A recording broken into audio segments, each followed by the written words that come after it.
నమస్తే, నా పేరు శ్వేత. జిల్లావానికి స్వాగతం. ముందుగా హెడ్లైన్స్ చూద్దాం. ఎండాకాలంలో హాయ్ హాయ్, జిల్లా అంతటా జడివాన. కాకినాడ నగరాభివృద్ధికి బృహత్తర ప్రణాళికలు. పద్మనాభనగర్ పర్యటనలో ఎమ్మెల్యే వనమాడి వెల్లడి. ఎంసెట్ నిర్వహణకు పకడ్బందీ ఏర్పాట్లు. రాష్ట్ర వ్యాప్తంగా 314 పరీక్షా కేంద్రాలు.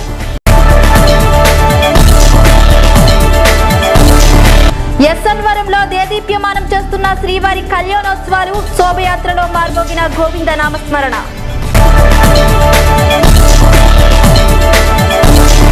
వేసవి నుంచి కాస్తంత ఉపశమనం. ఎండాకాలం టారెత్తిస్తున్న వేళ మేఘనాథుడు కరుణించాడు. భానుడి బగబగల నుంచి ఒక్కసారిగా ఆకాశం మేఘావృతమై జడివాన కురిసింది. జిల్లా అంతటా వరుణుడు వర్షించాడు. శుక్రవారం తెల్లవారేసరికి చల్లని గాలులు చిరుజల్లులు కురిపించిన వరుణుడు ఆ తర్వాత భారీ వర్షాన్ని అందించాడు. వేసవి తీవ్రతతో అల్లాడిపోయిన ప్రజానికం హాయ్ హాయ్ అంటూ చల్లదనాన్ని ఆస్వాదించారు.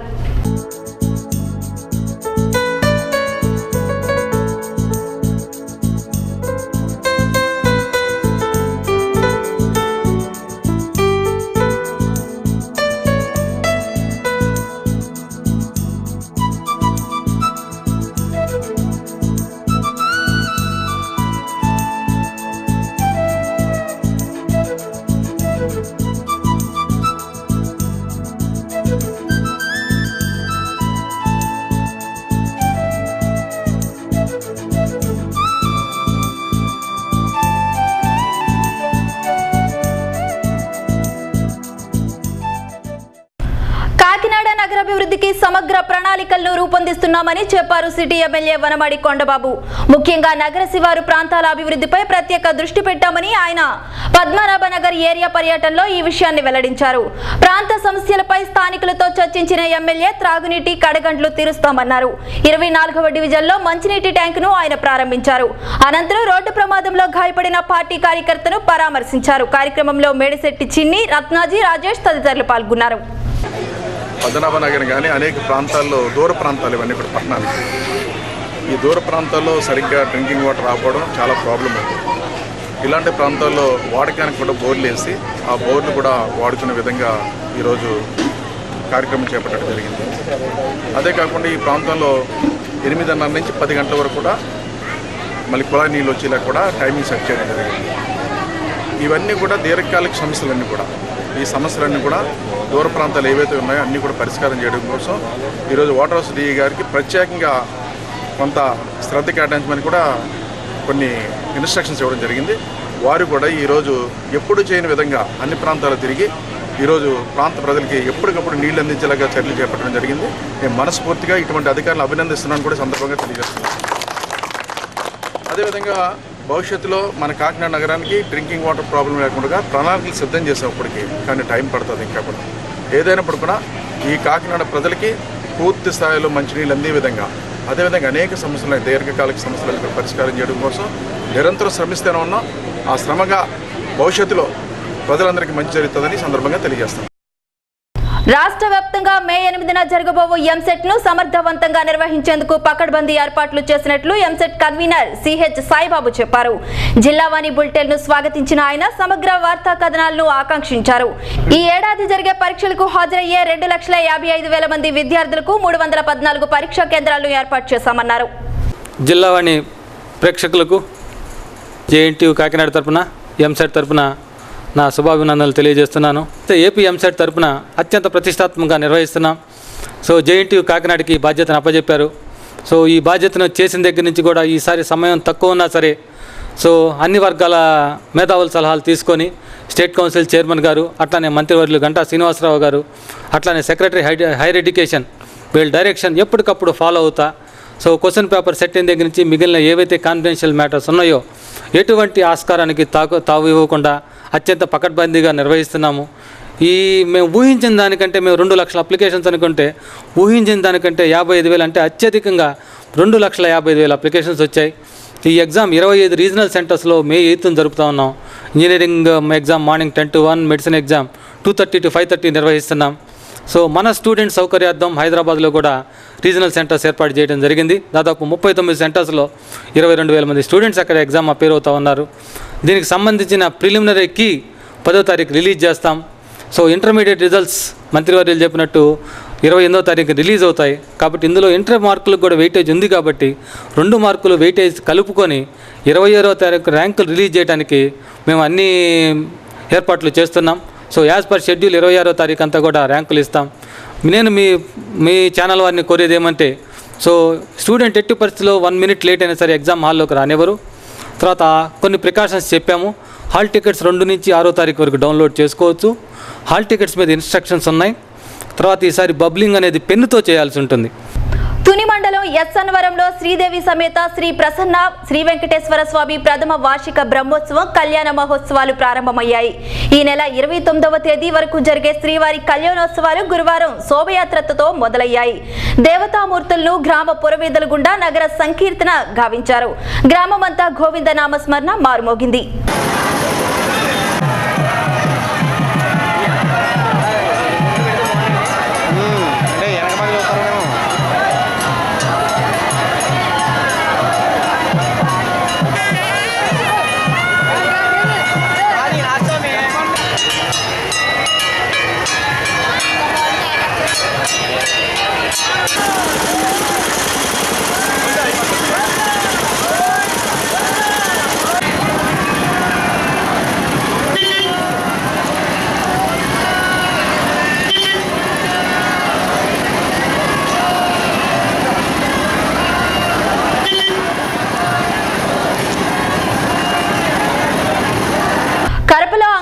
వర్కర్స్ రోడ్డెక్కారు. నెల్లూరు జిల్లాలో తొలగించిన వర్కర్స్ ను తిరిగి విధుల్లోకి తీసుకోవాలని డిమాండ్ చేస్తూ మండల కేంద్రంలో ధర్నా చేసిన అంగన్వాడీ కార్యకర్తలు కనీస వేతనాలు చెల్లించాలని, రిటైర్మెంట్ బెనిఫిట్స్ ఇవ్వాలని కోరారు.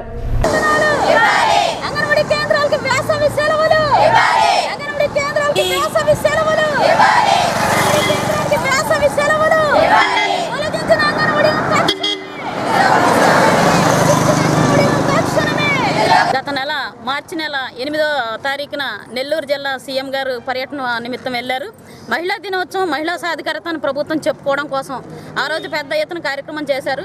నిబంధనల కొర్రి పెడుతూ పండించిన పంటకు గిట్టుబాటు ధర లేకుండా చేస్తున్నారని కిర్లంపూడి రైతులు ఆవేదన వ్యక్తం చేస్తున్నారు. తేమ శాతం ఇతిమిద్దంగా చెప్పకుండా ధాన్యం కొనుగోలు కేంద్రాల వద్ద దళారులు రాజ్యమేలుతున్నారని అన్నదాతలు ఆరోపిస్తున్నారు. ఎకరం పొలం ఉంది, 10 ఎకరాల దాకా నేను మగతా చేస్తున్నాను. ఇప్పుడు నేను చెప్పేది ఏంటంటే రైతు చాలా విచిత్రమైన పరిస్థితుల్లో ఉన్నాడండి. పండించిన పంటకి గిట్టుబాటు ధర లేక గవర్నమెంట్ అదేది కొనుగోలు కేంద్రం అని పెట్టింది. 28,000 బత్తాలు, 2,800 బత్తాలు కొననాలి, అంతా అంబక్కండి, ఏమీ లేదు. తీరామోహం అక్కడికి వెళ్ళిన తర్వాత ఇది 20% ఉంది, 22% ఉంది, 26% ఉంది, 16% పట్టండి అని అంటున్నారు. కార్మికుల వేతన సవరణకు పట్టుబడుతున్న ఆర్టీసీ ఎంప్లాయీస్ యూనియన్ డిమాండ్లపై యాజమాన్యం సానుకూలంగా స్పందించాలని, లేదంటే సమ్మెకు వెనకాడబోమని ఆ యూనియన్ హెచ్చరించింది. ఇందుకు కార్మికులందరూ సిద్ధం కావాలని ఎంప్లాయీస్ యూనియన్ రాష్ట్ర అధ్యక్షుడు చంద్రశేఖర్ రెడ్డి పిలుపునిచ్చారు. సమస్యల సాధన కోసం తాము మేనేజ్మెంట్ పై ఒత్తిడి తెస్తుంటే నేషనల్ మజ్దూర్ యూనియన్ మోకాలడ్డుతుందని విశాఖలో ఏర్పాటు చేసిన మీడియా సమావేశంలో ఆరోపించారు. ముందు వేతన సవరణ చేసి ఆ తర్వాత ఎన్నికలకు వెళ్లాలన్నదే ఎంప్లాయీస్ యూనియన్ అభిమతమన్న చంద్రశేఖర్ కార్మికుల ఏరియల్స్ చెల్లించకుంటే సమ్మెకు దిగుతామని స్పష్టం చేశారు. ఆర్టీసీలో ఉన్నటువంటి 1,20,000 మంది కార్మికులు ప్రభుత్వ ఉద్యోగులతో సమానంగా మాకు వేతనాలు ఇవ్వాలని చాలా ఆతృతగా ఎదురు చూస్తూ ఉన్నారు. ఇది ఆర్టీసీలో అన్ని యూనియన్ల కలిసికట్టుగా ఒక పెద్ద ఐక్యత ప్రదర్శించాల్సిన ఈ సందర్భంలో ఆర్టీసీలో అనేక దఫాలుగా గుర్తింపులో ఉండి ఒక సంఘంగా ఉన్నటువంటి నేషనల్ మజ్దూర్ యూనియన్ ఎన్నికలు జరపాలన్నటువంటిది కొత్త డిమాండ్ని ఈరోజు తీసుకొస్తూ ఉంది. ఇప్పుడు ఎన్నికలు జరపాల్సినటువంటి అవసరం లేదు, ఎన్నికలు జరపాలనుకున్నా కూడా జరపలేరు. అయితే నేషనల్ మజ్దూర్ యూనియను యాజమాన్యము కలిసి ఇద్దరు కుమ్మక్కై వేతన సవరణ జరగకుండా దీన్ని జాప్యం చేసేదానికి ఎన్నికలు అన్నటువంటి దాంతో ఇద్దరు కలిసి కమిషనర్ ఆఫ్ లేబర్ ఆఫీసుల చుట్టూరు తిరుగుతూ ఉన్నారు. దీన్ని మేము తీవ్రంగా గర్హిస్తూ ఉన్నాం. ఎంప్లాయీస్ యూనియన్గా తక్షణం ఎన్నికలు కాదు ఇప్పుడు జరపాల్సింది, తక్షణం వేతన సవరణ జరగాల, ఆ తర్వాత ఎన్నికలు జరుపుకోవచ్చు. కాబట్టి ఈ నేషనల్ మజ్దూర్ యూనియన్ ఈ యొక్క వైఖరిని, యాజమాన్యానికి ఒత్తాసు పలికే వైఖరిని కార్మికులందరూ గ్రహించి ఐక్యంగా ఉండాల్సిందిగా మేము వాళ్ళకి విజ్ఞప్తి చేస్తున్నాం. పోరాటం తప్ప వేరే మార్గం లేదు. యాజమాన్యం కూడా అంతా కలిసి వచ్చేటువంటి, అంటే తమకు ఒత్తాసు పలికే యూనియన్లతో కలిసి ఈ వేతన సవరణ జరగకుండా చూడాలా, ఒక బ్రహ్మాండమైన సమ్మెకు సమాయత్తం కావాలని మేమందరం కూడా అందరి కార్మికులకు విజ్ఞప్తి చేస్తూ ఉన్నాం.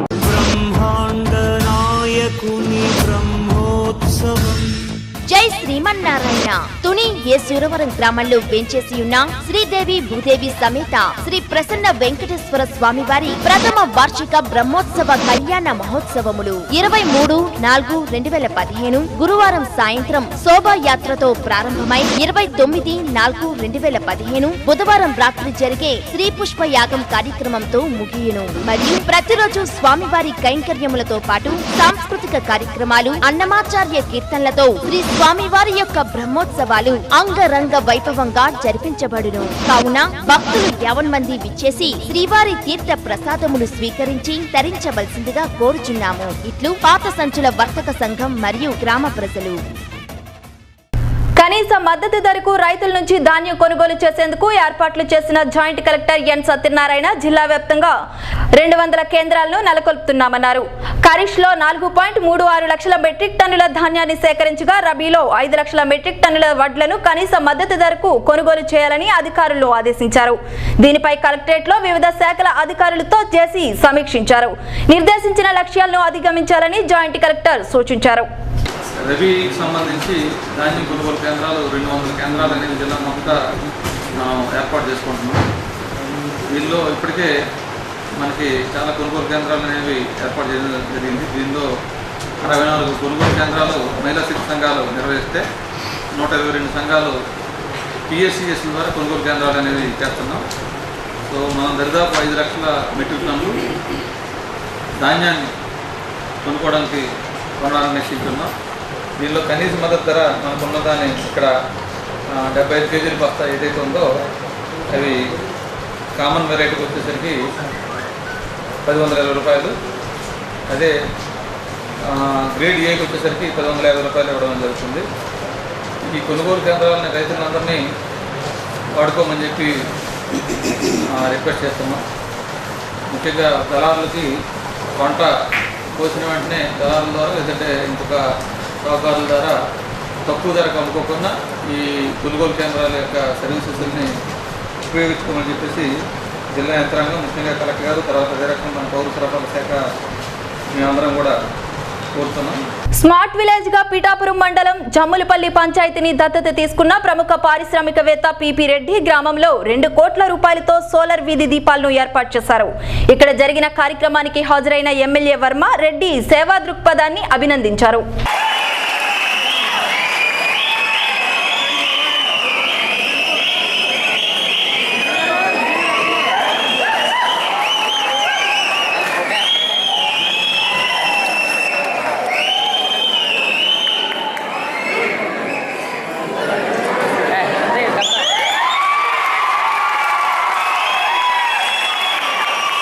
తెలిసేదంటే ఆయన ఇంట్లో కార్యక్రమాలు అన్నింటికి కూడా వెళ్ళా. పెళ్ళికి కూడా గ్రామంలోనూ మహిళలందరినీ కూడా ఆడపడుచులా గౌరవించి బట్టలు పెట్టి ఒక అభిమానం చేస్తున్నాము. ప్రభుత్వం నుంచి ఓన్లీ సహకారం అంటే ఇట్లాగే ఏదన్నా కావాలంటే అప్రూవల్స్, లేకపోతే అప్రూవల్స్ కూడా ఏమీ లేవు. ఇది అంటే స్మార్ట్ విలేజ్ దాంట్లో ఉన్నాయి ఇవన్నీ. కానీ వాళ్ళ గురించి సహకారం అంటే సహకారం బాగానే ఉంది. చూశారు కదా, ఎమ్మెల్యే గారు వచ్చారు, ఆర్డీఓ గారు వచ్చారు, అందరూ వచ్చారు. మేము చేసిన పనులకి వాళ్ళు మెచ్చుకుంటున్నారు. అంతేగాని మేము సహకారం అవసరం లేదు. మేమంతా 100% మా CSR యాక్టివిటీస్కి 1 రూపాయి కూడా ప్రభుత్వం కానీ ఈ ప్రైవేట్ వాళ్ళది కానీ ఎవరు లబ్ధిదారులు కానీ 1 రూపాయి కూడా మేము తీసుకుంటున్నారు. ఇది ఈ మరుగుదొడ్డి మోడలు ఎందుకంటే నేను చూడలేదు, ఇది ఎక్కడా లేదు. ఇది 50 శాంక్షన్ చేసింది. కానీ కట్టడానికి ఎందుకు కడతలేదంటే గవర్నమెంట్ ఫస్ట్ ఫేజ్ రిలీజ్ చేయాలంటే ఫౌండేషన్ వేసి వాళ్ళకి చూపించి ఇవన్నీ చేస్తే రిలీజ్ చేస్తామన్నారు. గ్రామీణాభివృద్ధిని వేగవంతం చేస్తున్న పిల్లి దంపతులు కాకినాడ రూరల్ మండలం ప్రగతిని సమీక్షించారు. ఎమ్మెల్యే పిల్లి అనంతలక్ష్మి, తెలుగుదేశం జిల్లా ప్రధాన కార్యదర్శి పిల్లి సత్యబాబు గ్రామస్థాయి అధికారులతో సమీక్ష సమావేశాన్ని నిర్వహించారు. ముఖ్యంగా వ్యక్తిగత మరుగుదొడ్ల నిర్మాణాలపై ప్రత్యేక దృష్టి పెట్టి ప్రభుత్వ లక్ష్యాలకు చేరువ కావాలని పిల్లి దంపతులు ఆదేశించారు. గ్రామాలలో ప్రభుత్వ అభివృద్ధి సంక్షేమ కార్యక్రమాలపై వీఆర్ఓలు, పంచాయతీ కార్యదర్శులతో రూరల్ ఎమ్మెల్యే పిల్లి అనంతలక్ష్మి అధ్యక్షతన కాకినాడ రూరల్ మండల ప్రజా పరిషత్ సమావేశ మందిరంలో ఒక సమీక్షా సమావేశాన్ని నిర్వహించారు. ఈ సమీక్షా సమావేశంలో జిల్లా తెలుగుదేశం పార్టీ ప్రధాన కార్యదర్శి పిల్లి సత్యబాబు, రూరల్ నియోజకవర్గ అభివృద్ధి అధికారి K Jayaraj, MPDO CHK Viswanathareddy, rural తహసీల్దార్ జె సింహాద్రి, జెడ్పీ కోఆప్షన్ సభ్యులు మట్టా ప్రకాష్ గౌడ్లు పాల్గొని ప్రసంగించారు. వ్యక్తిగత మరుగుదొడ్ల నిర్మాణాలను లక్ష్యాలకు అనుగుణంగా పూర్తి చేసేందుకు వీఆర్ఓలు, గ్రామ కార్యదర్శులు, ఎన్ఆర్ఈజీఎస్, ఆర్డబ్ల్యూఎస్ సిబ్బంది సమిష్టిగా కృషి చేయాలని వారు కోరారు. సమావేశం అనంతరం టీడీపీ ప్రధాన కార్యదర్శి పిల్లి సత్యబాబు మీడియాతో మాట్లాడారు. వీఆర్ఓస్ అలాగే కార్యదర్శులు, గ్రామ కార్యదర్శుల సమక్షంలో మరి కాకినాడ రూరల్ అభివృద్ధి అధికారి జయరాజు గారు, ఎండిఓ గారు, ఎంఆర్ఓ గారు, ఎమ్మెల్యే గారు అధ్యక్షతన రివ్యూ మీటింగ్ జరిగింది. ముఖ్యంగా రిటర్న్ విషయం, రిటర్న్ ప్రోగ్రెస్ బాగోలేదు, ఏ విధంగా కట్టాలన్న దాని మీద రివ్యూ జరగడం జరిగింది. ప్రతి కార్యదర్శికి, ప్రతి వీఆర్ఓకి కూడా పూర్తి ఇన్స్ట్రక్షన్స్ ఇచ్చి వారం రోజుల లోపల వాళ్ళకున్న టార్గెట్లో 50% స్టార్ట్ చేసే విధంగా చూడాలని, దానికి మొదలుపెట్టుకోవడానికి కొన్ని అడుగులు మెరుగులు కూడా చెప్పడం కూడా జరిగింది. మురమల్లలో కొలువుదీరిన భద్రకాళి సమేత వీరేశ్వర స్వామి కళ్యాణ మహోత్సవం అంగరంగ వైభవంగా జరిగింది. స్వామివారి దివ్య కళ్యాణం భక్తులకు కనువిందు చేస్తుంది. వేద పండితులు మంత్రోచ్చరణల మధ్య పూజా కార్యక్రమాలు శాస్త్రోక్తంగా జరిగాయి.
హంసవరంలో జగద్గురు ఆదిశంకరాచార్యులు శ్రీ కామాక్షిదేవి ఆలయంలో విగ్రహ ప్రతిష్ఠ మహోత్సవం శాస్త్రోక్తంగా జరిగింది. అల్లవరపు సుబ్రహ్మణ్య దీక్షితావదని ఆధ్వర్యంలో వివిధ పూజా కార్యక్రమాలు ప్రారంభమయ్యాయి. ఇక్కడ హంసవరం అని తుని మండలంలో ఉంది, మన తూర్పుగోదావరి జిల్లాలో. ఈ హంసవరం గ్రామానికి ఈ పేరు ఎలా వచ్చింది అనేటువంటి విషయాన్ని నడిచే దేవుడిగా ప్రపంచ ప్రసిద్ధిగాంచినటువంటి కంచి పరమాచార్య శ్రీ శ్రీ శ్రీ చంద్రశేఖరేంద్ర సరస్వతి మహాస్వామి వారు ఈ గ్రామంలో వచ్చి 3 రోజులు ఉండి ఈ గ్రామ ప్రజలందరినీ అడిగారట. అడిగితే మాకు తెలియదు, మీరే చెప్తే విని ఆనందిస్తాము అంటే, ఇది ఒకప్పుడు పరమహంసలకు నిలయంగా ఉండేది కాబట్టే దీనికి హంసవరం అని పేరు వచ్చింది అని చెప్పారట. అప్పటి నుంచి అనేక మంది ఇక్కడికి వచ్చి ఈ గ్రామాన్ని సందర్శిస్తుండడం, ఇక్కడ కూడా వాళ్ళ యొక్క జపతపాలు చేసుకుంటూ ఉండడం జరుగుతూ వస్తుంది. ఇప్పుడు శంకరావతార చరిత్రం అని దశావతారాల్లో మనకి విష్ణువు యొక్క దశావతారాల్లో రాముడు, కృష్ణుడు ఇవన్నీ ఎలా ఉన్నాయో అలాగే శివపరంగా వచ్చినటువంటి ఒకే ఒక మహా అవతారం శంకరాచార్యులు. అటువంటి ఆ శంకరాచార్యుల యొక్క చరిత్రలో శంకరావతార చరిత్రం అనేటువంటి గ్రంథంలో కారడి కాండలో కారడిలో జన్మించినటువంటి ఆ శంకరాచార్యుల యొక్క పూర్వీకులు ఎంతమంది కూడా మన గోదావరి మండలంలో పిఠాపురానికి సమీపంలో ఉన్నటువంటి హంసవరం గ్రామం నుంచి తరలి వెళ్ళిన వారంతా అక్కడ ఆ విధంగా విలసిల్లారు అని చెప్పేసి వ్రాయబడి ఉంది. అంచేత ఈ విషయాన్ని ఎంతమంది చదివినా దాటి ముందుకు పోవడమే కానీ ఎవరు దృష్టి అక్కడ నిలబడకపోవడంతో చరిత్ర మరుగున పడిపోయింది. మేము చూడగానే దీన్ని కంచి శంకరాచార్యులు వారి యొక్క దృష్టికి తీసుకెళ్ళాము. అయితే ఇక్కడ ఏదైనా ఒక నిర్మాణం చేపట్టాలంటారన్నారు. అదే విషయము. ఎందుకంటే భారతదేశంలో ఆయన అవతరించారంటేనే భారతదేశానికి పవిత్రత ప్రతిష్ట పెరిగింది. మా పూర్వీకులది కూడా ఇదే గ్రామం కావడం చేత మాకుండేటటువంటి ఆ స్థలాన్ని మా పూర్వీకులందరూ కూడా మాకు అప్పచెప్పడం చేత దానిలోనే మేము ఈ ఆదిశంకరాచార్యులు, కామాక్షిదేవి ఉన్నటువంటి ఈ దేవాలయాల్ని నిర్మించడం మొదలుపెట్టాము. వార్తలు ముగించే ముందు ముఖ్యాంశాలు మరోసారి చూద్దాం. ఎండాకాలంలో హాయ్ జిల్లా అంతటా జడివాన. కాకినాడ నగరాభివృద్ధికి బృహత్తర ప్రణాళికలు. పద్మనాభనగర్ పర్యటనలో ఎమ్మెల్యే వనమాడి వెల్లడి. ఎంసెట్ నిర్వహణకు పకడ్బందీ ఏర్పాట్లు. రాష్ట్ర వ్యాప్తంగా 314 పరీక్షా కేంద్రాలు.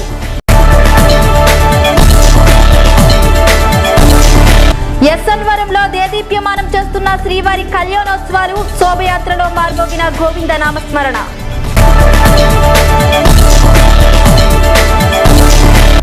ఇవి బులెటిన్ అప్డేట్స్. జిల్లావాణి సమగ్ర వార్త విశేషాలకు చూస్తూనే ఉండండి జిల్లావాణిని. నమస్కారం.